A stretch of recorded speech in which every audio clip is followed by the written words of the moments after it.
नमस्ते गुरुजी।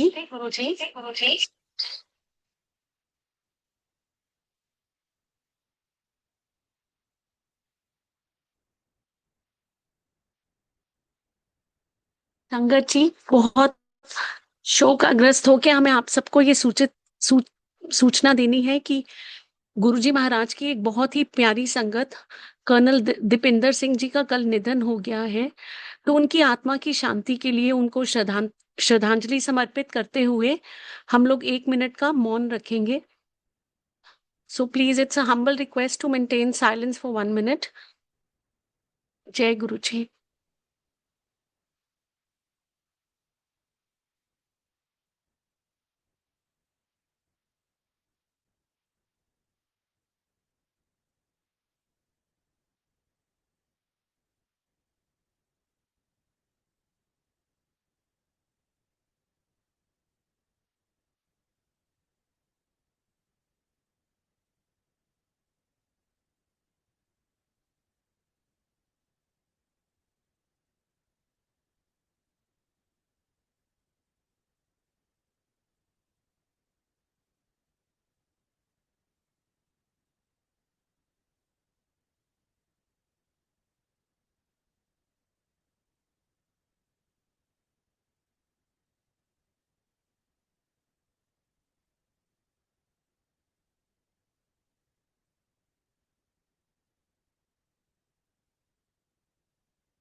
जय गुरु जी।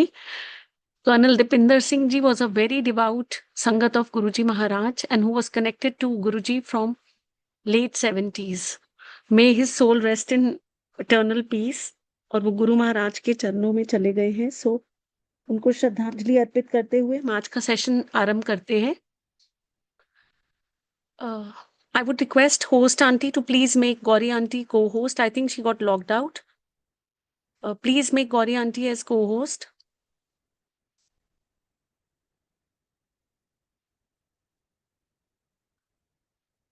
Namaste Guruji. Jai Guruji Maharaj.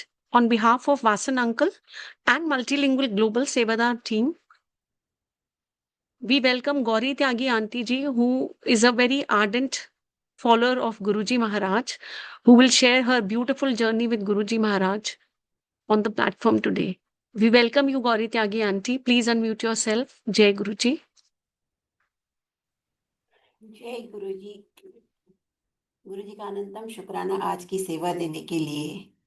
और सबसे बड़ा शुक्राना गुरु जी ने हमें अपने आप से कनेक्टेड रखा है आज तक। यही बहुत बड़ा आशीर्वाद है उनका। तो और हर गलती माफ करने के लिए इतनी मेरी गुरु जी ने गलतियां माफ की हैं कि मैं बता भी नहीं सकती जितनी गलतियां मैंने की थी गुरु जी के सामने।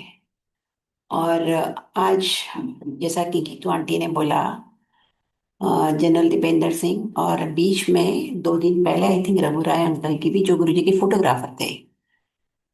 हाँ, वो भी गुरुजी के चरणों में चले गए। लेकिन एक, अब जो भी जाता है, इनके साथ इनफैक्ट हमारी फैमिली से भी अगर कोई जाता है तो एक बहुत बड़ी सेटिस्फेक्शन है कि सब गुरुजी के चरणों में जाते हैं।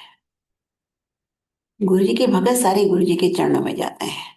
यही बहुत बड़ी सेटिस्फेक्शन है। हमें किसी की चिंता करने की जरूरत नहीं है। जब जाते हैं, जरूर फैमिली वाले, कोई फैमिली मेंबर चला जाता है तो दुख होता है। गुरु परिवार से भी एक अगर मेंबर जाता है, बट अब जाने वाले के लिए वो यहाँ रहे या गुरु जी के पास वहां रहे, एक ही बात है। यही बहुत बड़ी सेटिस्फेक्शन है। पहले क्या होता था, फियर ऑफ डेथ बहुत बड़ी चीज है कि जाने के एक एज के बाद जाने के नाम से ही डर लगता था कि कहाँ जाएंगे। मेरी मदर भी डरती थे कि कहाँ जाएंगे, क्या होगा। ये मैंने उनसे भी सुना था। लेकिन अब एक बहुत बड़ी सेटिस्फेक्शन है कि जहां भी जाएंगे गुरुजी लेके जाएंगे, और फियर ऑफ डेथ खत्म हो जाता है गुरुजी के हमारी लाइफ में आने से। जब हम गुरुजी से कनेक्ट हो जाते हैं, हमारे रिश्तेदार, हमारे पेरेंट्स कहाँ जाते हैं, सबको एक न एक दिन जाना है, बट ये सबको गुरुजी के चरणों में जाना है। यही बहुत बड़ी सेटिस्फेक्शन है। यही बहुत गुरुजी का सबसे बड़ा आशीर्वाद भी है गुरुजी का। अब मैं अपना सत्संग शुरू करती हूँ कि हर पल शुक्राना करना चाहिए गुरु जी का, और हर पल माफी भी मांगनी चाहिए। हम हमेशा कहते हैं कि हमने क्या गलती की, हमने इस जन्म में तो कोई गलती नहीं की, हमारे साथ ऐसा क्यों हुआ। लेकिन कहीं ना कहीं तो किया ही हमने, क्योंकि human life is based on theory of Karma. जो भी हम कर्म करते हैं, अगर हम शिव जी के चरणों तक पहुंच गए हैं तो हमें सिर्फ शिव जी मोक्ष दे सकते हैं। और मोक्ष से पहले हमको कार्मिक अकाउंट सेटल करना पड़ता है।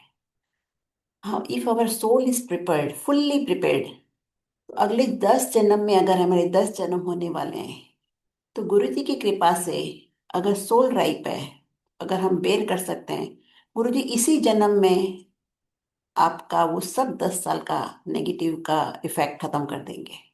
जिसमें 10% हमें भुगतना होता है, 90% गुरु जी माफ कर देते हैं। लेकिन वो सीवियर होता है, लेकिन फिर उसमें रोना नहीं चाहिए। हमको ये पता है कि गुरु जी हमारे अकाउंट सेटल कर रहे हैं। कार्मिक अकाउंट है, हमने जरूर कहीं ना कहीं कभी ना कभी कुछ किया है। चाहे बीमारी हो, चाहे कोई बीमार हो, चाहे कोई भी तरह का कुछ होता है नेगेटिव, हमको लगता है नेगेटिव है, बट गुरु जी नेगेटिव नहीं करते किसी का। गुरु कभी किसी का बुरा नहीं करते, वो अच्छा ही कर रहे होते हैं। बाद में जाके हमको पता चलता है। तो इसलिए हर हाल में शुक्राना बोलना चाहिए। और हर गलती, यहाँ पे एक बारी अगर मत्था टेक लेते हो, गुरु जी चार्ज ले लेते हैं, तो आपकी हर गलती माफ है।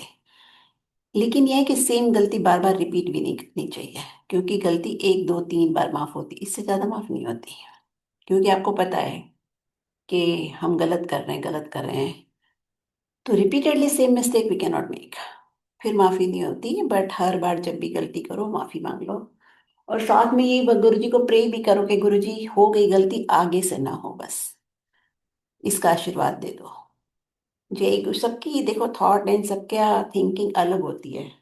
अभी मैं एक दिन कहीं जा रही थी, अभी 2 3 दिन पहले, तो मेरी बेटी ने कहा कि मम्मी गुरुजी को साथ लेके जाना नीतिका ने। मैंने कहा नहीं नहीं, मैं कभी गुरुजी को साथ लेके नहीं जाती। ऑनेस्टली मैं गुरुजी को कभी नहीं कहती कि मेरे साथ चलो। मैं हमेशा पहले मैं बोला करती थी, जब मुझे गुरुजी ने कहा था एक बार ऑफिस जाया कर, तो मैंने कहा गुरुजी ऑफिस तो मेरा मन नहीं लगता था ऑफिस में बिल्कुल भी। मैंने जाना शुरू किया था, और मैं शॉर्ट में पूरा सत्संग सुनाती हूँ। तो मैं जब भी ऑफिस जाती थी, मेरी बीमारी के बाद जाना शुरू किया था मैंने, तो मैं यहाँ बोल के जाती थी, नहीं सॉरी, पहले जाना शुरू किया था ऐसे, गुरुजी अब सारा दिन आपको अकेले बैठना पड़ेगा, कोई क्या पूछने नहीं आने वाला, आपको देखने भी नहीं आने वाला, जा रही हूँ मैं, आप मुझे ऑफिस भेज रहे हो ना। ऐसे मैं गुस्सा दिखा के जाती थी गुरुजी को। लेकिन अब मैं जब जाती हूँ तो गुरुजी ने मुझे इतने प्यार से समझा दिया है कि मैं हमेशा गुरुजी को बोलती हूँ, गुरुजी आपने तो यूनिवर्स चलाना है, तो आप आराम से बैठो, मैं आपके आशीर्वाद के साथ जा रही हूँ, आपको मेरे साथ चलने की कोई जरूरत नहीं। बिकॉज मैं नहीं चाहती कि मेरे ओल्ड पेरेंट्स को ले लेके मैं सब जगह घूमूं। तो सेम वे मैं गुरुजी को बोलती हूँ, गुरुजी आप बैठो, मैं आपके आशीर्वाद के साथ जा रही हूँ। परसों, मेरी 2 दिन पहले की बात है, मैं कहीं जा रही थी, तो मेरी बेटी ने कहा नहीं आप गुरुजी को साथ लेके जाओ। नहीं, हाँ ऐसा कुछ था। तो मैंने कहा नहीं, मैं साथ लेके नहीं जाती। मैंने भी उसको समझाया जो मैंने भी आपको कहा, शी सेड नहीं, उनको आशीर्वाद की बहुत जरूरत है, आपको लेके जाना चाहिए था उनके थ्रू, गुरुजी उनके थ्रू सबको ब्लेस करेंगे। तो वो मैं बता नहीं सकती कहाँ गई थी, बट मैंने कहा हाँ ऐसी जगहों पे जाऊंगी तो नेक्स्ट टाइम मैं ले जाऊंगी, ठीक है गुरुजी को बोलूंगी, गुरुजी चलो आप उन सबको ब्लेस करना, तो आपके थ्रू वो सब ब्लेस हो जाएंगे, तो बहुत सारे लोग ब्लेस हो जाएंगे। तो हर इंसान की थिंकिंग अलग है, हर इंसान का लेवल अलग है, उसी हिसाब से गुरुजी आपको ट्रेन करते हैं। गुरुजी की यूनिवर्सिटी में एक ही क्लास में नर्सरी के बच्चे भी हैं और पीएचडी के भी बच्चे हैं। नर्सरी के बच्चे आप जो मर्जी कर लो, नर्सरी की तरह बिहेव करेंगे। यहाँ डिफरेंट डिफरेंट क्लासेस नहीं है, एक ही हॉल में, सत्संग हॉल में सारे वहीं पे बैठे होते हैं, और ये एक मेडिटेशन क्लास है। हम समझते हैं सत्संग है, सत्संग बोलते जरूर है हम, लेकिन ये एक मेडिटेशन क्लास है। गुरुजी कभी नहीं बोलते थे, कभी वर्बली नहीं बोलते थे, किसी को समझाते थे हार्डली, किसी एक आध को बोलते थे। कोई बहुत गुरुजी को जब मानने लगता था, तब गुरुजी 1 to 1 समझाते थे। बट गुरुजी हमेशा कहते थे शब्द पे ध्यान करो, शब्द पे मेडिटेट करो, शब्द को ध्यान से सुनो, क्योंकि शब्द गुरुओं की वाणी है। जो गुरु कह गए इतने 10 गुरु, शब्द उनकी वाणी है। तो गुरुजी कहना था जो चाहते थे हमें, वो शब्द के थ्रू समझा रहे थे। तो हमें हमेशा शब्द पे ध्यान देना चाहिए, लेकिन ये होस्ट की रिस्पॉन्सिबिलिटी है कि जब भी सत्संग होता है, क्वालिटी सत्संग करना चाहिए जैसे गुरुजी चाहते थे। ये मैंने कभी सत्संग कहीं अटेंड नहीं किया था यहाँ पे सत्संग स्टार्ट करने से पहले। सिर्फ गुरुजी के पास मैं जाती थी और उसके बाद हमने जो गुरुजी ने कहा तो मैंने यहाँ सत्संग शुरू किया। हमने कभी आज तक चाय के साथ स्नैक्स नहीं दिए संगत जी। अब मैं ये नहीं कह रही कि आप मत देना, बट नहीं देने चाहिए। प्लस आजकल एक नई चीज शुरू हुई है कि पानी देना शुरू किया है सबने। गुरु जी के पास हम जाते थे, 6 बजे जाते थे और उससे 1 घंटे पहले घर से चलते थे। 9 बजे के बाद लंगर लगता था, 9, सवा 9, साढ़े 9, any time after that, after 9। और उसके बाद अगर आपका थर्ड फोर्थ राउंड में लंगर में टर्न आई है, 3 4 राउंड्स 5 राउंड्स में लंगर होता था, क्योंकि वो जगह छोटी थी एम्पायर स्टेट की। तो अगर आपकी लास्ट राउंड में आई तो और 1 घंटा समझ लो। तो करीब 5 6 घंटे बाद आपको लंगर खाने के बाद आधा ग्लास पानी मिलता था। और उसके बाद भी अगर कुछ संगत थी, जैसे हमको गुरुजी को पता था हम बच्चों से फ्री हैं, बच्चे हमारे पढ़ रहे थे बाहर, तो सुबह 3 4 बजे तक बिठा के रखते थे। दोबारा कभी पानी नहीं मिलता था और ना ही किसी के मांगने की हिम्मत थी। पानी देना कोई गलत बात नहीं है, लेकिन क्या होता है जब बॉटल्स देने आते हैं, एक तो सारे सेवादार वहीं घूमते रहते हैं, फिर बॉटल्स कलेक्ट करने आते हैं, आधे लोग बॉटल वहीं छोड़ जाते हैं। और कुछ संगत तो बॉटल में पानी छोड़ के पर्स में भी रख लेती है। तो ये सब नहीं होना चाहिए। अगर पानी देना बंद कर दोगे तो कम से कम, अगर चाय प्रसाद आधे घंटे में हो जाता है, तो अगर संगत 1.5 घंटे का है, सत्संग 1.5 घंटे का है, 2 घंटे का है, तो आपके पास सॉलिड 1 घंटा या 1.5 घंटा है पिन ड्रॉप साइलेंस मेंटेन करने का उस हॉल में। और फिर आप देखो सत्संग में फोकस करो, शब्द पे फोकस करो, आप गुरु जी के चरणों पे फोकस करो, आप गुरु जी पे फोकस करो। तो आपका कनेक्शन जल्दी एस्टेब्लिश होगा, और जितनी जल्दी आपका डायरेक्ट कनेक्शन बनेगा उतनी जल्दी आपको सारे आंसर्स मिलेंगे। गुरुजी हमेशा कहते थे मेरे से डायरेक्ट कनेक्शन बनाओ। और डायरेक्ट कनेक्शन बनाने के लिए 1 to 1 कनेक्शन होना बहुत जरूरी है। और तभी होता है जब आपका पूरा फोकस गुरु जी पे होगा। और जब सेवादार बीच में नहीं घूमेंगे तो डिस्ट्रैक्शन डिस्टरबेंस बहुत कम होगी। किसी भी तरह की डिस्ट्रैक्शन नहीं होनी चाहिए वहां पे। तो चाय आधे फर्स्ट हाफ एन आवर में सबकी चाय प्रसाद हो जाना चाहिए। तो फिर आपका कनेक्शन बन जाएगा। भले ही आपको घर में टाइम मिले ना मिले, सब करने का फैमिली लाइफ में कम टाइम मिलता है। और इसीलिए गुरुजी ये भी कहते थे कि आया करो। गुरुजी सबको बोलते थे आया करो। आया करो का मतलब ये होता है कि आप फैमिली लाइफ से फ्री होके, और देखिए गुरुजी कितने प्रैक्टिकल थे, शाम को सत्संग करते थे। तो आप फैमिली स्ट्रेस से फ्री होके, फैमिली लाइफ से फ्री होके, सारी रिस्पॉन्सिबिलिटी से फ्री होके जब शाम को गुरुजी के पास जाते हो, और अगर आप गुरुजी के ऑरा में रहते हो, तो आप घर में कुछ भी नहीं करोगे। सपोज आपकी जॉइंट फैमिली है, बहुत केओस से घर में नहीं करते, तो अगर रेगुलरली सत्संग में जाते रहोगे तो भी आपका सब कुछ हो जाएगा। क्योंकि जब गुरु जी के ऑरा में रहते हो तो गुरु जी अपने आप ही आपके अंदर इंटरनल चेंजेस ले आएंगे। आपको करने की कुछ भी जरूरत नहीं है। अकेले बैठ के सत्संग करना या अकेले बैठ के गुरु जी पे ध्यान लगाना, थोड़ा टाइम भी लगता है और थोड़ा मुश्किल भी है। इनिशियल स्टेज पे मुश्किल है, बाद में तो कुछ मुश्किल नहीं है। बट इसीलिए गुरुजी सबको बोला करते थे आया करो। अगर फ्री हैं तो हमको जरूर जाना चाहिए। अगर फैमिली में छोटे बच्चे को छोड़ के नहीं जाना चाहिए, और एक बीमार संगत अपने पेरेंट्स को भी छोड़ के संगत में नहीं जाना चाहिए। ये मैंने बहुत जगह पे देखा है कि जिस तरह आप फैमिली मेंबर्स को अटेंड करोगे, अटेंडेंस नहीं करेंगे उनको अटेंड, और जैसे आप बच्चों को भी अटेंड करोगे, मेड्स वैसे ही बच्चों को डरा के रखती हैं। तो इसलिए बच्चे भी उन्होंने कैसे ट्रीट किया वो बताएंगे नहीं कभी भी। ये आपकी मॉरल रिस्पॉन्सिबिलिटी है कि जब तक बच्चे आपको समझाने लायक ना हो जाएं कि उनके साथ आपके पीछे कैसा बिहेव किया हो हेल्पर ने, तब तक बच्चे छोड़ के सत्संग में नहीं जाना चाहिए। गुरुजी कहते थे ये आपकी पहले ड्यूटी करो, फैमिली ड्यूटी करो। हम संसार में आए हैं तो हमें फैमिली ड्यूटीज करनी, उसके बाद ही भगवान आशीर्वाद देते हैं। तो इस चीज का बहुत ध्यान रखना चाहिए। और मैं एक जानती हूँ कि किसी के कोई एक लेडी गुरुजी के पास आई थी, और उसने कहा गुरुजी मेरी बेटी की शादी 2 दिन, उसकी बेटी की शादी 2 दिन पहले हुई थी। तो उसने कहा गुरुजी मेरे इन लॉज सारे आए थे शादी में, लेकिन सब दूर ही दूर रहे। प्रसंग जी गुरुजी ने कहा दूर ही रखना उनको। तो थोड़े दिन बाद ऐसे मेरे को जब मिली कहीं, तो मैंने उनको बोला गुरुजी ने आपको क्यों ऐसा बोला था। तो शी सेड कि जब मैं, उसकी बेटी 8 साल की थी, तो उसके कोई रिलेटिव उसके घर में रहता था। और उसकी बेटी का सेक्सुअल अब्यूज करता था। 3 साल तक नॉन स्टॉप वो करता रहा, और फैमिली को पता ही नहीं, क्योंकि लोग बच्चों को डरा के रखते हैं। इसलिए जब आपके आपके घर में बेटियां होती हैं, किसी मेल मेंबर को नहीं रखना चाहिए किसी भी हालत में। इन सब चीजों का बहुत ध्यान रखना चाहिए। मतलब आप देखो, वही गुरु जी ने उस लेडी को रियलाइज कराया, उसको बहुत बाद में पता चला कि भाई तूने अपने बच्चे भी ठीक से नहीं पाले, तूने अपने ही बच्चे का ध्यान अपने घर में नहीं रखा। इस तरह से हर इंसान कुछ ना कुछ गलती करता है, चाहे उसको पास्ट लाइफ का कह लो या इस लाइफ का। बट हमें अपने कर्मों पे बहुत ध्यान देना चाहिए, बहुत अच्छे से अपने फैमिली मेंबर्स को अटेंड करना चाहिए। जहां तक हो सके घर में शांति मेंटेन करो। गुरुजी कहते थे चुप रहा करो। और देखो गुरुजी भी कितना चुप रहते थे, गुरुजी को सबका सब कुछ पता था। लेकिन गुरुजी किसी को एम्बेरस नहीं करते थे, किसी को कुछ नहीं बोलते थे गुरुजी। इसी तरह प्रेजेंट में जीना सीखे हम। जो जिससे गलती हो गई वो हो गई। अब हमारे पास गुरुजी हैं, हर रोज माफी मांगे और हमको आगे बढ़ना चाहिए। और यही सब गुरुजी सिखाते थे। एक और गुरुजी से कुछ मांगने की जरूरत नहीं, क्योंकि गुरुजी को जब सब कुछ पता है, उनको पता है कि इसके लिए कब क्या करना। आपका जब राइट टाइम होगा तब गुरुजी सब कुछ कर देंगे आपके लिए। एक बार ही मेरी बेटी गुरुजी के पास बैठी थी, बड़ी वाली मिल्की।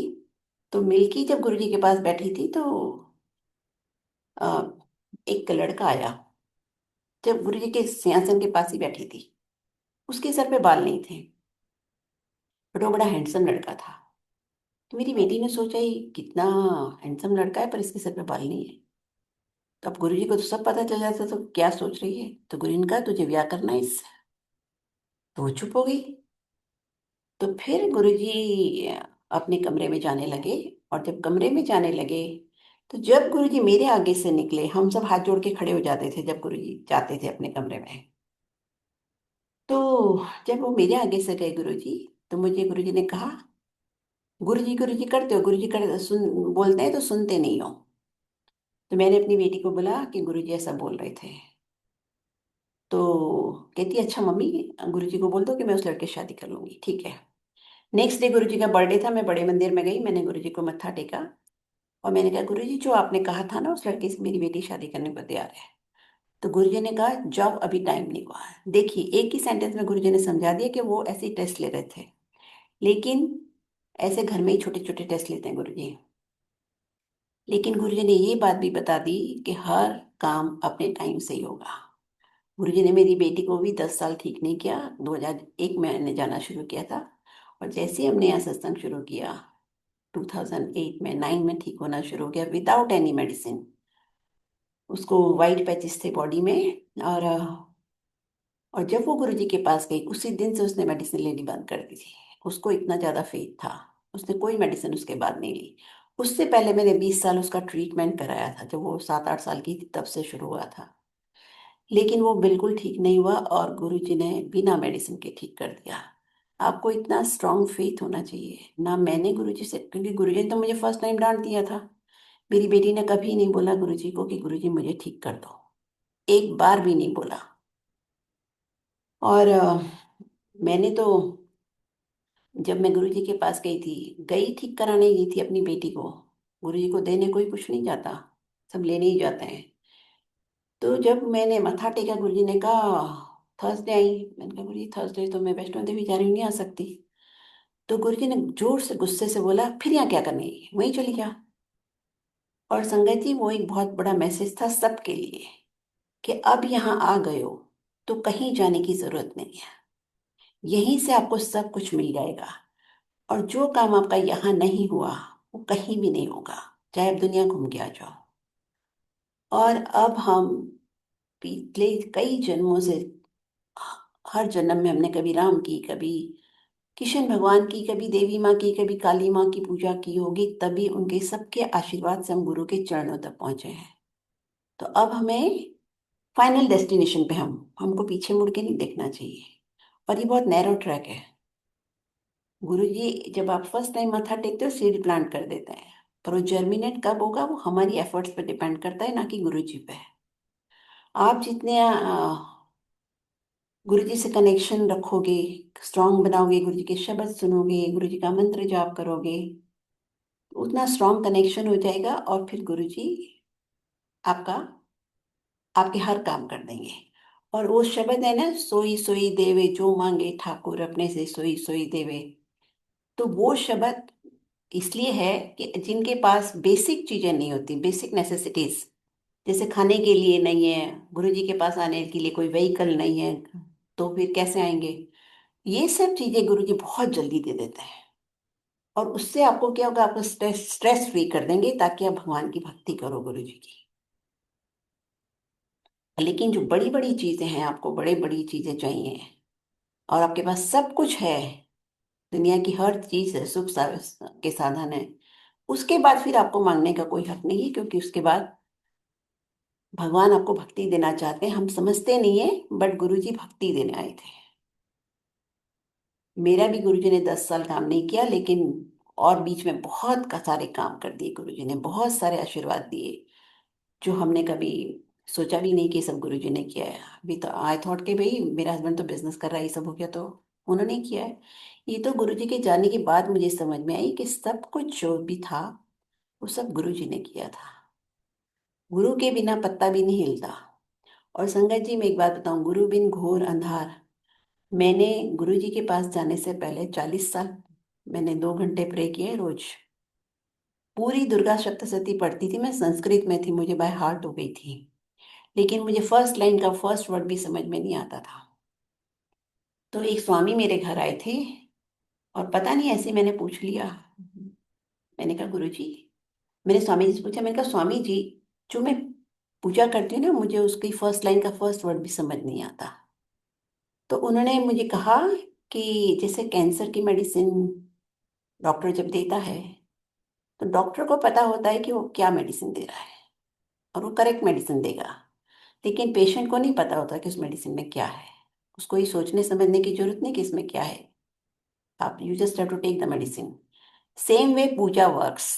आपको भले ही कुछ ना पता हो कि क्या हो रहा है क्या नहीं, but puja works same way. जो गुरुजी बोलते थे कि शब्द समझने की जरूरत नहीं है, सिर्फ उनकी वाइब्रेशंस ऑब्जर्व करनी है हम लोगों को। और जब मैं गुरु जी के पास गई थी, तब उससे पहले मैंने कभी पंजाबी सुनी भी नहीं थी, तो मुझे कुछ भी समझ में नहीं आता था। और तो हम किस पे ध्यान लगाते, हमको तो पंजाबी एक बिल्कुल कुछ भी नहीं समझ में आता था। तो फिर मैं देखती रहती थी चारों तरफ, कभी कभी नजर घुमा के, तो सबकी आंखें बंद होती थी मोस्टली। तो एक दिन मैंने भी आंखें बंद कर ली, क्योंकि सुनने में तो मुझे कुछ समझ ही नहीं आता था। तो गुरुजी ने, एकदम सिंगला अंकल मेरे पास आए और उन्होंने कहा कि भगवान सामने बैठे हैं और आप आंखें बंद करके बैठे हो, चलो ऊपर जाओ। उस दिन के बाद मैंने कभी आंखें बंद नहीं की गुरुजी के सत्संग हॉल में। और मैं एक डेफ एंड डम चाइल्ड की तरह 2 साल पीछे कॉर्नर में बैठी रहती थी, जब गुरुजी ने मुझे फर्स्ट डे डांट दिया। फिर धीरे धीरे गुरुजी ने मुझे अपने पास, एक दिन मेरी लंगर की टर्न आई गुरुजी के पास, तो गुरुजी ने मुझसे कुछ पूछा। और उसके एक दो सत्संग के बाद ही गुरुजी ने मेरे को चरण सेवा दे दी। जब चरण सेवा दी तो तब तक मेरे पास एक फोटो नहीं था। 2 ढाई साल हो गए थे तब तक। और तब तक मेरी गुरु जी से कभी बात नहीं हुई थी। देखिए गुरु, ये सब मेरे टेस्ट थे कि मैं छोड़ तो नहीं देती गुरु जी को। 2 ढाई साल हो गए थे, तो जब मैं चरण से सेवा कर रही थी फर्स्ट टाइम, तो मैंने नजर उठा के देखा, सिंगला अंकल फोटो देके गए थे गुरु जी के हाथ में। और पहले क्लिप वाली फोटो मिली थी जो 1.5 इंच वाली होती थी। फर्स्ट टाइम मैंने देखी थी 6x4 की फोटोग्राफ। तो मैंने सोचा, गुरु जी सबको रैंडमली बुला बुला के दे रहे थे। मैंने कहा लगता है आज मुझे फोटो नहीं मिलने वाली। जब 8-10 रह गई, तो मैंने धीरे से नजर ऊपर करके कहा, मैंने कहा गुरु जी, मुझे ना एक फोटो चाहिए। तो गुरु जी फिर जोर से बोले, तू क्या करेगी मेरी फोटो का, मैं तो तेरे दिल में रहता हूँ, मैं तुझे बहुत प्यार करता हूँ। गुरु जी ने इतना मुझे बोला, और गुरु जी के लिए जो डर था मेरे दिल में वो निकल गया। और उसके बाद से गुरु जी मुझे हमेशा अपने पास बिठा के रखते थे। तो एक दिन मैं 8:30 बजे गई, क्योंकि गुरु जी हमें सुबह सुबह 3-4 बजे तक बिठा के रखते थे। तो जैसे ही गुरुजी ने मुझे देखा एम्पायर स्टेट में स्टेप्स नीचे उतर के मैंने टर्न किया, तो और गुरुजी ने मुझे देखा, गुरुजी ने हाथ अपना रेस किया और हाथ से मुझे रोक दिया। गुरुजी ने मुझे कहा, आगे मत आना। मतलब उन्होंने मुझे मत्था नहीं टेकने दिया उस दिन, गुरुजी ने अपने, गुरुजी को मैं मत्था नहीं टेक पाई। उन्होंने कहा आगे मत आना, इतनी देर से आके कुछ नहीं होता। ये सारी संगत के लिए मैसेज है कि हमारी कोई भी प्राइम मिनिस्टर से मीटिंग होती है, किसी भी लोगों से मीटिंग होती है, इवन हमारी बिजनेस मीटिंग हो, कोई भी मीटिंग होती है, इंटरव्यू भी होता है, हम लेट जाना अफोर्ड नहीं कर सकते, क्योंकि पता हमें मीटिंग कैंसिल होने का डर रहता है। फिर वो तो भगवान है, वो आके पहले बैठ जाए और वो इंतजार करे सबका। तो गुरु जी ने उस दिन सारी संगत को समझा दिया था कि देर से आके कुछ नहीं होता। तो मैं उसके बाद हमेशा 6:30 बजे पहुंच जाती थी। और एक दिन तो यहाँ तक कि मैं 3 बजे कनॉट प्लेस में थी और मुझे लगा कि बहुत नींद आ रही थी मुझे। मैंने सोचा अगर मैं घर गई, कनॉट प्लेस से 1-1.5 घंटा लग जाता है गुड़गांव जाने में, और फिर मैं वापस गुरु जी के पास जाऊंगी 2 घंटा सो के, तो मैं कभी भी टाइम से नहीं पहुंच पाऊंगी। मैंने बहुत सोचा, फिर मैंने ड्राइवर को बोला अच्छा चलो तुम डायरेक्ट एम्पायर स्टेट ले लो। तो कनॉट प्लेस से जब हम निकले 3-3:30 बजे, तो आई थिंक 4:30 बजे तक मैं पहुंच गई थी एम्पायर स्टेट के बाहर। और संगत जी मैं गाड़ी में ही सो गई। और फिर मैंने ड्राइवर को बोला जब 6:30 बज जाए ना तो उठा देना मुझे। और फिर मैं वहां चली गई। बट ये है कि मैं जा जाके जताती नहीं थी कि गुरु जी आज तो मैं गाड़ी में सोई, गुरु जी मैं तो आपकी आपके लिए बाहर जाके गाड़ी में सोई। मैं गुरु जी को कभी कुछ नहीं बोलती थी। मैं संगत में भी मैंने कभी किसी को शो ऑफ नहीं किया कि मैं इंडिया से बाहर रहती हूँ और मेरा हस्बैंड बिजनेस करता है, ये वो। मैं बहुत सिंपल तरीके से जाती थी, क्योंकि रात को जब मैं वापस जाती थी तो मुझे थोड़ा डर लगता था। तो मैं बहुत सिंपल कपड़े पहन के बिना ज्वेलरी के जाती थी। तो भगवान तो आपको एक्सेप्ट कर लेगा जैसे आप हो, लेकिन दुनिया नहीं एक्सेप्ट करती। दुनिया में एक डिफरेंट, जैसे गुरु जी भी चोले पहनते थे तो कहते थे दिल्ली वाले मुझे गुरु मानते नहीं, इसलिए मुझे ये सब करना पड़ता है। तो 2006 के अराउंड जब गुरु जी ने डिसाइड कर लिया होगा कि वो जा रहे हैं, तो एक दिन मुझे गुरु जी ने बुला के कहा, कार्टियर का चश्मा खरीद, नवा मोबाइल खरीद और नवी गड्डी खरीद। सब कुछ मैंने यहाँ के नया खरीदा। गुरु जी आपको हर चीज दे देते हैं। आप सोचोगे भी नहीं वो गुरु जी आपके लिए कर जाएंगे। और आपको शुरू में भले ही लगे कि ये कैसे हो गया, बट वो किया गुरु जी नहीं होता है। तो संगत जी, आपको मांगने मांगने की जरूरत नहीं है, अपने आप ही गुरु जी सब कुछ दे देंगे। और अ, जैसे गुरु जी हमेशा कहते थे कि एक का भी कनेक्शन होता है तो सारी फैमिली ब्लेस हो जाती है। ये मैं नई संगत के लिए सुना रही हूँ, रिपीटेडली मैं कहती भी हूँ हर सत्संग में, कि सिर्फ हम लोग जाते थे। मेरी फैमिली में सबने गुरु जी के दर्शन किए हैं, लेकिन मेरी सिस्टर्स नहीं मानती। मेरा एक ब्रदर मानता है, क्योंकि उसका बहुत ही फाइनेंशियल क्राइसिस था बड़ा, तो गुरुजी ने सॉल्व कर दिया। गुरुजी ने उसको एक उपाय बताया था, वो अहमदाबाद से आता था, और गुरुजी ने उसको एक उपाय बताया था, उसने एक उपाय किया और वो ठीक हो गया। लेकिन संगत जी 2008 में उसको माउथ कैंसर हो, और माउथ कैंसर की भी सर्जरी हो गई। और 2008 से आज तक देखिए कितने, ऑलमोस्ट 20-18 साल हो गए, 20 साल होने हैं, वो बिल्कुल ठीक है। और 2016 में उसके ब्रेन में ट्यूमर हो गया। वो बिनाइन है, नॉन कैंसरस है। तो डॉक्टर्स ने बोला कि इसकी सर्जरी नहीं हो सकती है, बिकॉज सर्जरी की तो बहुत चांसेस है कि पैरालिसिस हो जाए। और वो बहुत वीक भी है, बिकॉज ऑफ माउथ कैंसर की जो सर्जरी हुई है उसमें सॉलिड्स नहीं खा सकता। तो उसमें इतनी स्ट्रेंथ नहीं थी कि वो सर्जरी हो पाए। तो आज तक वो गुरु जी की कृपा से बिल्कुल ठीक है, और इतना नॉर्मल बात करता है। वो सब गुरु जी की ग्रेस से ही पॉसिबल है। उसने लास्ट टाइम में जब एक बार मुझे उसने बताया था कि उसकी आंख में, लेफ्ट आई में पैरालिसिस हो गया। फर्स्ट टाइम मैंने सुना कि लाइफ के आंख में पैरालिसिस हो जाता है, भी हो सकता, आंख में भी हो सकता है। तो लेफ्ट आई में हुआ, आंख आई साइड चली गई। 6 महीने बाद मेडिसिन से वापस आ गई। फिर राइट साइड में की आई साइड चली गई, राइट साइड, राइट आई में पैरालिसिस हो गया। फिर वो भी ठीक हो गई। तो ये सब गुरुजी की ग्रेस से होता है। बट ही नेवर क्राइड कि हाय मुझे ही क्यों हुआ, मैं तो गुरुजी से कनेक्टेड हूँ, मुझे ही क्यों ये सब हुआ, गुरुजी ने मेरा ठीक क्यों नहीं है। कि उसने एक बार भी गुरुजी से कंप्लेन नहीं की। और वो बहुत अच्छे से चल रहा है, वो गुरु जी की ग्रेस से ही चल रहा है। तो ये सब गुरु जी की ब्लेसिंग हमें समझ नहीं आएंगी, जिसके साथ होता है उसको समझ में आती है। तो इसलिए जो भी गुरु जी कर रहे होते हैं, आपके अच्छे के लिए कर रहे हैं। गुरु जी उसका कार्मिक अकाउंट सेटल कर रहे हैं। और ऑलमोस्ट देखिए, कभी उसने क्रिप नहीं किया कि क्यों मुझे गुरु जी ने ये ऐसा सब कुछ किया। ऐसे ही जब मेरे एक मैं जैसे मैंने कहा ना, एक कनेक्ट होता है, सबको ब्लेसिंग्स मिलती है, जाने वालों को भी आने वालों को भी। आपकी फैमिली में जो नए मेंबर्स आएंगे, तो एक बारी गुरुजी के पास मैं 6 साल बैठी हूँ। 6 साल में जब बहुत जाती थी, फ्रीक्वेंटली 7 8 टाइम्स एन ईयर जाती थी, तो मेरे फादर की मुझे कभी नहीं याद आई। 90 में उनकी डेथ हुई थी। और 2015 में एक दिन मैं यहाँ बैठी हुई थी और अचानक मेरे फादर की याद आ गई मुझे। तो मैंने उनको कहा, उनकी डेथ हुई थी सिरोसिस ऑफ लीवर से, पेनफुल डेथ थी। तो मुझे हमेशा याद करके दुख होता था। तो मैंने उनको कहा, मैंने कहा आप जहां भी कहीं हो ना, इस जन्म में गुरु जी से कनेक्ट हो जाइए तो गुरु जी आपका कल्याण कर देंगे। और नेक्स्ट मोमेंट मैंने सेम विजन में देखा कि मेरे फादर जमीन पे बैठे हुए हैं गुरु जी के चरणों के सामने, दोनों हाथ जुड़े हुए हैं और नीचे मत्था टेक के ऊपर उठे थे। तो गुरु जी ने मुझे ये दिखा दिया कि मेरे फादर उनके पास हैं।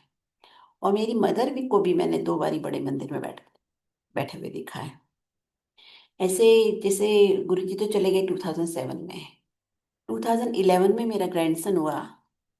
तो मेरी बेटी हमेशा बोलती थी कि लास्ट डेज तक, डिलीवरी से जस्ट 1 वीक बिफोर तक, कि जो गुरुजी नाम देंगे मैं वही नाम रखूंगी, चाहे मुझे बिना नाम रखना पड़े 1 2 साल। तो एक दिन मैंने उसको बोला, मैंने कहा गुरुजी आपको नाम नहीं देंगे। कहती क्यों मम्मी, ऐसा क्यों बोल रहे हो? मैंने कहा मैं इसलिए बोल रही हूँ कि आप रोज नाम ढूंढते हो, ऑनलाइन भी ढूंढते हो, फ्रेंड से भी पूछते हो, फैमिली से भी पूछते हो, अपने इन लॉ से भी पूछते हो, तो आपको तो फेथ है ही नहीं, आप सबसे पूछते हो। गुरुजी हमेशा कहते हैं ना, इंटेंशन मैटर्स। तो कहती नहीं नहीं मम्मी, गुरुजी को पता है मेरा फर्स्ट बेबी, मैं टाइम पास कर रही हूँ। और तो गुरुजी को पता था वो क्या सोच रही है। Just before delivery, 5 minute, delivery के 5 मिनट पहले, उसने जो 3 लाइन नाम शॉर्टलिस्ट किए थे, उसमें एक कबीर था, बाकी 2 मुझे याद नहीं है। जब उसने एपिड्यूरल लिया हुआ था तो आंखें बंद की, जैसे ही डिलीवरी से जस्ट 5 मिनट पहले उसने ऊपर गुरुजी के दर्शन किए, नीचे से तीनों नाम शॉर्टलिस्ट होके चले गए जो उसने शॉर्टलिस्ट किए थे। वो फ्लैश होके चले गए उसकी आंखों के सामने से। और नीचे एक नाम था, उसमें लिखा था ईशान। तो गुरुजी ने मेरे ग्रैंडसन का नाम ईशान रखा, जस्ट बिफोर डिलीवरी। तो आपको फेथ होना चाहिए, सोचना छोड़ दो कि क्या होगा क्या नहीं। जो गुरुजी करेंगे वो बेस्ट करेंगे। इसलिए फुल फेथ के साथ हमको, गुरुजी फिजिकल फॉर्म में नहीं है। और देखिए, शब्द हर जगह नहीं सुन सकते। आपको शब्द के लिए या तो मोबाइल चाहिए, या कुछ तो डिवाइस चाहिए, लैपटॉप चाहिए, कुछ तो चाहिए। आपको बैठ के जो चलते फिरते हम शब्द सुनते हैं ना, जिसकी कुछ लाइनों का कुछ समझ ही नहीं आता, उसमें इतना असर नहीं होता। वो तो जस्ट एक वाइब्रेशन की तरह चलता रहता है, घर में पॉजिटिव वाइब्रेशंस रहती है। लेकिन एक्चुअली में आपको बैठ के शब्द सुनने चाहिए, भले ही आप एक शब्द सुनो आधे घंटे का, तो और शब्द सुनो। और अगर कोई भी डिवाइस आपके पास नहीं है, आप नहीं शब्द सुन सकते, तो best and shortest way to reach God is mantra jaap. जब गुरु फिजिकल फॉर्म में नहीं होता, तो आपको मंत्र जाप करना चाहिए। मंत्र जाप ही गुरु जी का सटल फॉर्म है। मंत्र जाप कंटेन्स ऑल गुरु की एनर्जी। गुरु जी की सब कुछ उसी मंत्र जाप में है। जितना ज्यादा आप मंत्र जाप करोगे, उतना ज्यादा आपका कनेक्शन स्ट्रांग होगा और आपको गुरु जी की बातें समझ में आने लगेंगी। बट मंत्र जाप भी आपको फुल्ली फोकस करके करना चाहिए, गुरु जी के ऑरा में बैठ के। गुरु जी ने कहा था कि चलते फिरते सब हमको जो फ्रीडम दिए मंत्र जाप करने की, वो इसलिए कहा था कि आप कहीं से शुरुआत करो। सॉरी।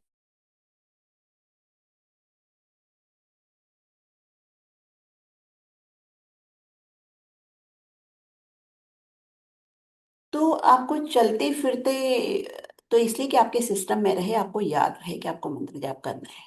लेकिन सुबह शाम दोपहर को जब भी आपको टाइम मिले, मिनिमम 5-10 मिनट आपको जरूर मंत्र जाप करना चाहिए, गुरु जी के पास बैठ के, गुरु जी के ऑरा में बैठ के। एक सेकेंड।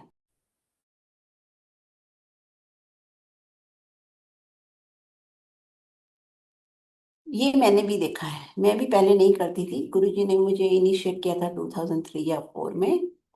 और मैंने, गुरुजी ने मुझे कहा था मंत्र जाप करने के लिए, तो मैंने नहीं किया। और मंत्र जाप की दोनों लाइन बोलनी चाहिए संगत जी। कुछ लोग, सॉरी, फर्स्ट लाइन गुरुजी सबको देते थे, जिसको भी ब्लेस करते थे फर्स्ट लाइन देते थे, जिसको भी इनिशिएट करते थे। सेकेंड लाइन गुरुजी के सामने ही ऐड हो चुकी थी। उषा भाटिया आंटी ने मंत्र जाप शुरू किया था मंदिर से, जब हुआ था तो उन्होंने, संगत ने सेकंड लाइन ऐड की थी। और नेक्स्ट डे गुरुजी को जाके बताया भी था कि गुरुजी हम ये कर रहे हैं। तो गुरुजी ने कहा इससे अच्छी चीज क्या हो सकती है। कुछ संगत मानती है कि सेकंड लाइन नहीं बोलनी चाहिए क्योंकि गुरुजी फर्स्ट लाइन बोलते थे, लेकिन देखिए हमारे मंदिर में पूरा मंत्र प्ले होता है 2 लाइन का, इतने सालों से। और मंदिर फुल्ली गुरुजी के कंट्रोल में है। ऐसा नहीं कि उसमें जरा सा भी किसी की ह्यूमन बीइंग की इच्छा से कुछ चल रहा है। वो सब कुछ हर चीज वहां की गुरुजी के कंट्रोल में है। और गुरुजी के सामने के फिजिकल फॉर्म में थे तभी सेकेंड लाइन ऐड हो गई थी। और फर्स्ट और सेकेंड लाइन में कोई डिफरेंस नहीं, एक में शिव जी है और नीचे गुरुजी है। अगर हम सारा टाइम गुरुजी बोलते हैं, हम हर इंसान से बात कर सकते हैं, तो हम गुरुजी का नाम मंत्र में क्यों नहीं बोल सकते। क्योंकि गुरुजी जब किसी का कल्याण भी करते थे, वो खुद कभी नहीं क्रेडिट लेते थे, वो कभी नहीं बोलते थे कि मैंने किया, ये सब मैंने किया। गुरुजी में तो ईगो थी ही नहीं। तो हमें गुरु दक्षिणा समझ के ही बोलना चाहिए। और गुरुजी खुश हुए थे उस टाइम जब उन्होंने सेकेंड लाइन भी सुनी थी। तो हमको इसलिए दोनों लाइन बोलनी चाहिए, हमको मंदिर को फॉलो करना चाहिए, पुरानी संगत को नहीं फॉलो करना चाहिए, मंदिर को फॉलो करना चाहिए। मंदिर में जो हो रहा है हमको वही करना चाहिए। मंदिर में जो आरती हो रही है वही आरती करनी चाहिए, उसी सिंगर की करनी चाहिए, क्योंकि वो गुरु जी की एनर्जी से चार्ज है वो आरती। मंदिर में जो मंत्र जाप चल रहा है हमको वही मंत्र जाप करना चाहिए, वो भी फुल्ली गुरु जी की एनर्जी से चार्ज है। तो इन सब चीजों का हमको ध्यान रखना चाहिए। और मंत्र जाप सुबह शाम, गुरु जी कहते थे ना, पाठ किया करो। मैं बहुत रिचुअलिस्टिक पूजा करती थी, हर हिंदू घर में रिचुअलिस्टिक पूजा होती है, आपको पता है ना, दिए जलाना, आरतियां करना, चालीसाएं पढ़नी, सारी फोटो साफ करनी, 10-10, 15-15 तो फोटो होती है हमारी मंदिर में, मेरे में भी है, कम से कम 15-20 होंगी। पर आज तक वही है, हमने हटाई नहीं। हम कहते हैं थैंक यू जी, आपने गुरु तक पहुंचा दिया। वो सब गुरु जी के फैमिली मेंबर है, हम उसके अगेंस्ट नहीं है, ना ही गुरु जी अगेंस्ट थे। पर गुरु जी कहते थे एक को मानो, जिसको भी मानो एक को मानो।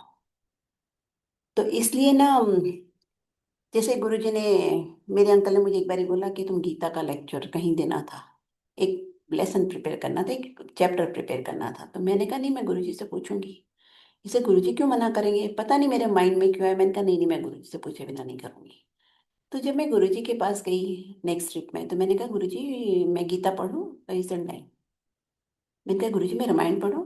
तो उन्होंने कहा नहीं। उन्होंने कहा शिव पुराण पढ़ा कर। तो संगत जी शिव पुराण जरूर पढ़नी चाहिए। आजकल की सबकी बिजी लाइफ है, अगर ये गुरु का हुक्म है।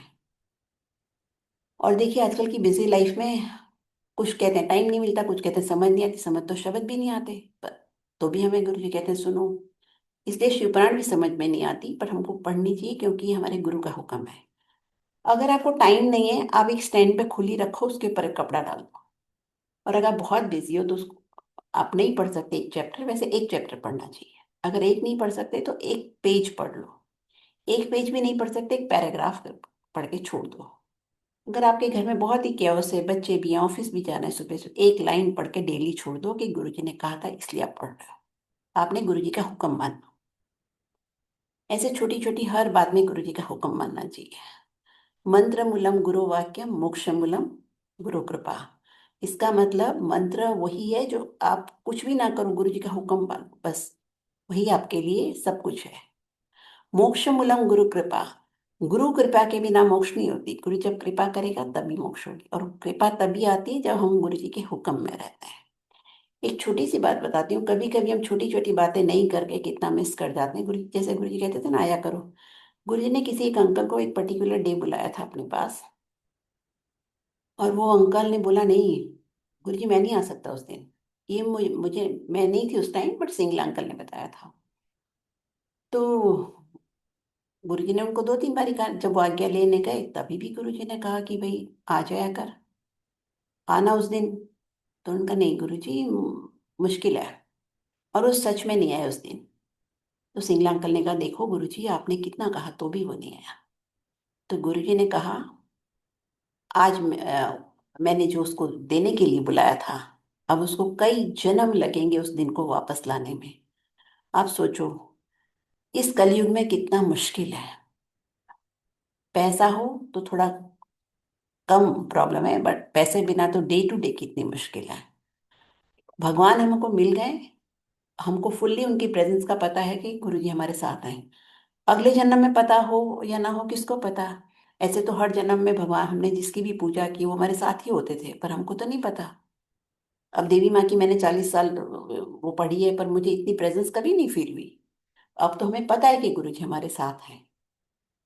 अगले जन्म में हमें हमें ऐसे पता नहीं होगा कि हमें साथ हैं या नहीं, इसलिए और गुरु जी मोक्ष देने के लिए आए, मुक्ति देने के लिए आए थे।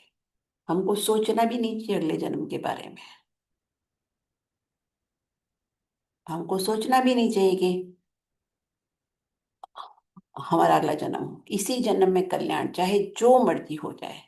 सर कटा के भी गुरु मिले तो सस्ता है, मुझे 25 साल में समझ में आया। किसी से डरो मत, किसी को कुछ मत बोलो, अपनी भक्ति करते रहो। क्योंकि जब कहीं भी आर्ग्यूमेंट्स होते हैं या आप किसी से आर्ग्यू करते हो, आप किसी को कुछ नहीं समझा सकते। सबकी अंडरस्टैंडिंग डिफरेंट होती है, सबकी बैकग्राउंड डिफरेंट होती है, सबकी सब कुछ डिफरेंट होता है। आप किसी को कन्विंस नहीं कर सकते। हर आदमी अपने आप को क्लैरिफिकेशन अपना एक्सप्लेन करने के लिए तैयार है कि नहीं नहीं मैं ही सही हूँ। इसलिए गुरुजी बोलते थे चुप रहा करो, चुप रहा करो और अपना रास्ता खोज ढूंढो गुरु जी के साथ। और यही एक हमको बहुत बड़ी चीज, दुनिया के सारे अवार्ड एक तरफ और गुरु जी का मिलना एक तरफ, बहुत बड़ी बात है। सब कुछ सेक्रीफाइस करके भी गुरु मिल गया ना, तो समझ लो बहुत अच्छा हो गया हमारे साथ। एक मैं छोटी सी, गुरुओं में कितनी पावर होती है देखो, आपको आइडिया बताती हूँ। मैंने एक स्टोरी कहीं पढ़ी थी कि एक स्वामी किसी के घर भीख मांगने जाते हैं और वो बोलते हैं कि अ, भिक्षा दे दो। तो एक लेडी आती है भिक्षा लेके और स्वामी जी को भिक्षा दे देती है। तो स्वामी जी कहते हैं, बेटा आप खुश नहीं लग रहे। तो कहती है, हाँ स्वामी जी 10 साल हो गए शादी के, बच्चे नहीं हैं। तो स्वामी जी अपने झोले से निकाल के उनको एक राख देते हैं और कहते हैं, ये तो अपनी बॉडी पे लगा ले तो तेरा बेटा होगा। जो बेटा होगा उसको मैं 1 साल बाद ले जाऊंगा। 12 साल बाद, सॉरी 1 साल बाद नहीं, 12 साल तेरे पास रहेगा और उसको मैं ले जाऊंगा। तो कहती ठीक है। तो 12 साल जब वो घर जाती है वापस, स्वामी जी चले जाते हैं भिक्षा लेके। तो घर में सब लोग बोलते हैं, सबको बोलती है नहीं मेरा बेटा होगा, स्वामी जी ने मुझे राख दी है। घर वाले बोलते हैं तू पागल हुई है क्या, कभी राख लगाने से किसी का बेटा हुआ है अभी आज तक, सुना है कभी? तो उसको भी लगता है कि हाँ ऐसा तो कभी हुआ नहीं। तो कहते चल फेंका राख, पता नहीं क्या जादू टोना करके गए स्वामी। तो वो फेंक देती है एक जगह पे। 12 साल बाद स्वामी जी वापस आते हैं और कहते हैं इस घर में एक 12 साल का बच्चा है, उसको बुलाओ। तो वो कहती है लेडी जो बाहर थी कि यहाँ तो कोई किसी का बच्चा नहीं है 12 साल का। तो कहते हैं जिस लेडी के बच्चे नहीं थे उसको बुलाओ। तो वो लेडी जब बाहर आती है तो स्वामी जी कहते हैं मैंने तुम्हें राख दी थी ना, कहा था ना तुम्हारा बेटा होगा, कहाँ है वो बच्चा? कहती स्वामी जी मैंने तो राख फेंक दी। कहते क्यों? कहती मेरे घर वालों ने बोला राख लगाने से कभी कोई बच्चा होता है, तो मैंने फेंक दी। तो स्वामी जी बोलते हैं चलो दिखाओ कहाँ फेंकी है। तो स्वामी जी को लेके जाती है जहाँ उसने राख फेंकी थी। और संगत जी, स्वामी जी वहां खड़े होके कुछ मंत्र जाप पढ़ते हैं, मंत्र का पाठ करते हैं। और उस मंत्र के करते ही उसमें से एक 12 साल का बच्चा खड़ा हो जाता है और स्वामी जी उस बच्चे को लेके चले जाते हैं। अगर वो स्वामी का हुक्म मान लेती, इतनी सी बात, तो क्या होता है कि वो एक बहुत बड़े सेंट को जन्म देती। जो स्वामी जी 12 साल का बच्चा लेके गए थे वो बड़े होके गुरु गोरखनाथ बनते हैं। उनका बर्थ ऑफ गुरु गोरखनाथ आप यूट्यूब में पढ़ना। तो वो एक महान संत को जन्म देती, उसकी कई जनरेशन्स पार लग जाती, एक से इतनी सी बात मानने से। लेकिन वो इतना बड़ा आशीर्वाद मिस कर गई। अब उसको कई कितने जन्मों में उसका कल्याण होगा किसी को नहीं पता। ऐसे हमको इस जन्म में जो गुरु जी सिखा गए, हमको समझ आए ना समझ आए, हमें इतनी तो अब सबको समझ है जो गुरु जी से कनेक्ट हो गया कि पाठ करना चाहिए, मंत्र जाप करना चाहिए। चाहे कुछ करो ना करो, सेवा सत्संग सिमरन सब करना चाहिए। सिमरन आप हर स्टेज पे कर सकते हो, हर हाल में कर सकते हो। सेवा आप फिजिकली फिट हो तो ही कर पाओगे। सत्संग भी आप हर सत्संग में जाना या हर सत्संग में अटेंड करना है, हर सत्संग घर में होस्ट करना इजी नहीं होता। लेकिन आप कुछ भी नहीं कर सकते तो आप सिमरन तो कर ही सकते हो, उसी से आपको सब कुछ मिल जाएगा। अगर हम वो भी नहीं कर सकते तो फिर क्या मतलब, मुझे समझ नहीं आ रही कि मैं इससे आगे क्या बोलूं। और उस मंत्र जाप में इतनी पावर होती है कि मैं आपको एक चीज और सुनाती हूँ। जिनके बच्चे अभी हुए नहीं उनके लिए स्पेशल सत्संग है। जिनके बच्चे होने वाले हैं फ्यूचर में उनके लिए स्पेशल सत्संग है। आपने सबने नाम सुना होगा स्वामी रामकृष्ण परमहंसा का। मैंने भी थोड़े दिन पहले उनकी स्टोरी पढ़ी थी। और उनके पेरेंट्स की जब शादी होती है तो डिसाइड करते हैं कि हम फैमिली नहीं स्टार्ट करेंगे, सिर्फ भक्ति करेंगे। तो ठीक है, वो दोनों भक्ति करते हैं। तो बहुत टाइम के बाद उनकी वाइफ को ख्याल आता है कि हम दोनों भक्ति तो करते हैं पर हमारा बच्चा तो कोई होगा नहीं, हम फैमिली स्टार्ट नहीं करेंगे। तो उसको लगता है कि हमारा एक बच्चा होना चाहिए जो आगे स्पिरिचुअलिटी स्प्रेड करे। It was a good thought. तो वो अपने हस्बैंड को बोलती है कि मुझे ना हमारे घर में एक बेटा होना चाहिए जो हमारे जाने के बाद स्पिरिचुअलिटी स्प्रेड करे। तो विद गुड इंटेंशन वो अपने हस्बैंड को बोलती है। तो पुराने जमाने में आपको पता है ना कि हस्बैंड वाइफ में बहुत हाँ जी कोई लेडी ज्यादा बोलते नहीं थे, हस्बैंड भी एक्सेप्ट कर लेते थे। और जिस तरीके के वो कपल थे कि जैसे वो भक्ति करते थे, तो जो हस्बैंड ने कहता था वाइफ ने मान ली, वाइफ ने कहा हस्बैंड ने मान ली, जैसे गुरु जी कहते थे। तो हस्बैंड ने कहा ठीक है, मैं तुझको एक मंत्र देता हूँ, वो मंत्र जाप कर हर रोज। और जिस दिन वो मंत्र आपको ड्रीम में दिखाई दे तब तू मेरे पास आना, तो मैं तुझे एक बेटा दूंगा। देखिए बहुत क्लियर उन्होंने उसको समझाया। उनको भी पता था कितनी पावर थी मंत्र जाप में, कि वो डे एंड नाइट मंत्र जाप करती है। और जब वो उसको मंत्र ड्रीम में दिखाई देता है तब वो अपने हस्बैंड से कहती है कि मतलब दिखाई दिया उसके बाद रामकृष्ण परमहंसा का जन्म होता है। तो मंत्र में बहुत पावर होती है। हम सब कुछ छोड़ के कुछ भी नहीं कर पा रहे फिजिकली, तो आप सिर्फ मंत्र जाप करो। शुरू में हो सकता है ध्यान ना लगे, क्योंकि हमारे नेगेटिव कर्म भी सामने आता है, हमारा पास भी सामने आता रहेगा। सब कुछ इग्नोर करके आपको कंटिन्यू करना है मंत्र जाप, जितना ज्यादा कर सको। 5 मिनट से भी शुरुआत करोगे तो फिर धीरे धीरे गुरुजी आपको गाइड करेंगे। फर्स्ट स्टेप हमको लेना पड़ेगा गुरुजी के पास। अगर हम फर्स्ट स्टेप लेंगे ना तो 99 गुरुजी लेंगे, और अगर फर्स्ट ले लेंगे तो 99 भी गुरुजी नहीं लेंगे। तो हमें जीरो से स्टार्ट करना पड़ेगा। और कितना भी लाइफ में क्राइसिस आ जाए, आपको कभी मंत्र नहीं चेंज करना है। आपको वही मंत्र का जाप करना है। चाहे आपके घर में कोई डेथ बेड पे है तो ये नहीं कि फिर महामृत्युंजय का शुरू कर दो मंत्र जाप। इसका मतलब, अगर आप मंत्र चेंज करते हो इसका मतलब आपको गुरु मंत्र में फेथ नहीं है। और अगर आप मंत्र चेंज करते हो तो फिर आपको जीरो से फिर से स्टार्ट करना पड़ेगा।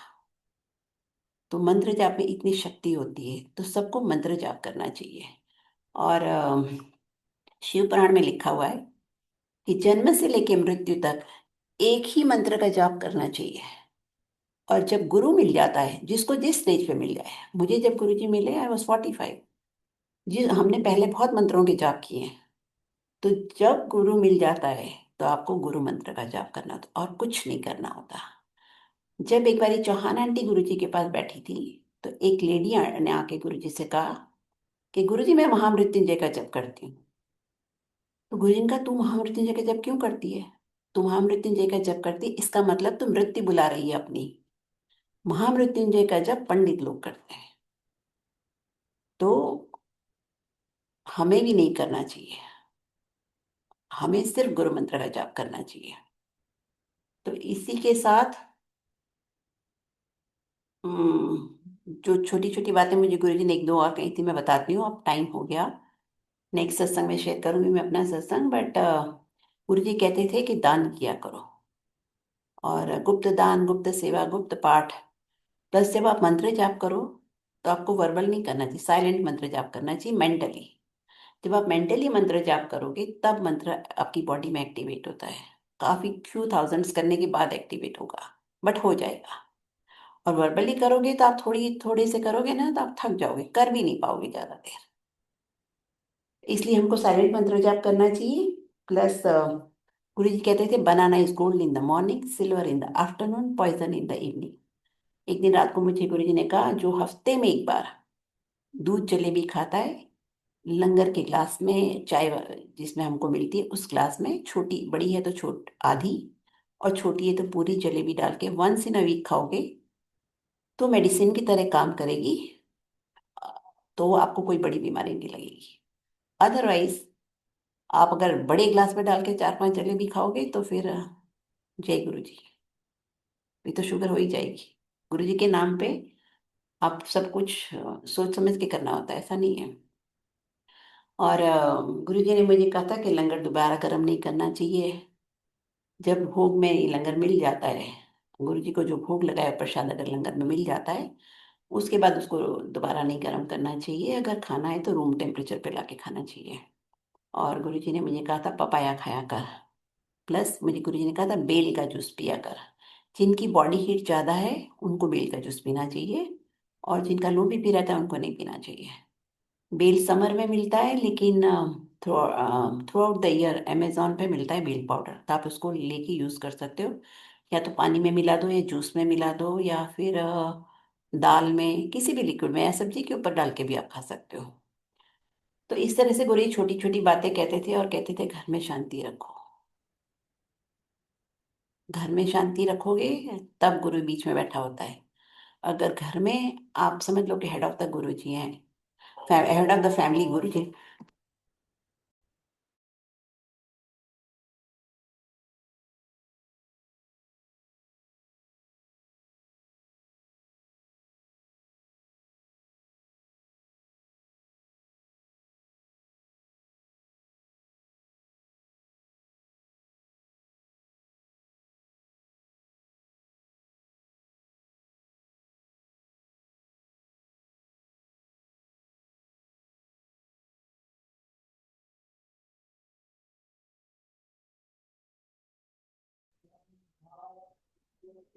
जय गुरु जी आंटी। गौरी आंटी, आपकी आवाज नहीं आ रही है।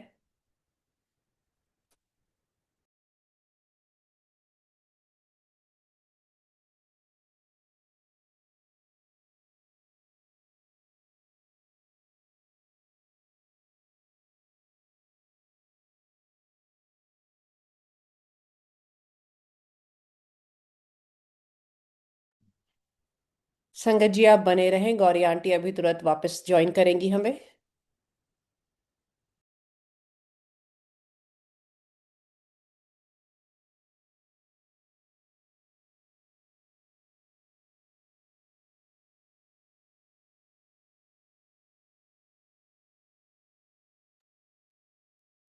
संगत जी प्लीज स्टे कनेक्टेड।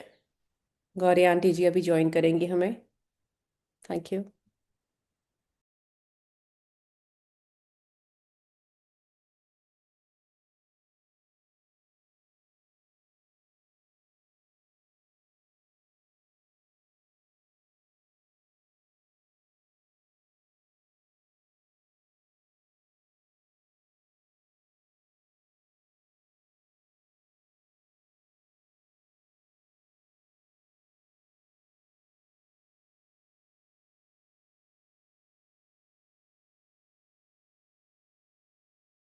जय गुरु जी संगत जी, सॉरी, मैं भूल गई मैं कहाँ बोल रही थी।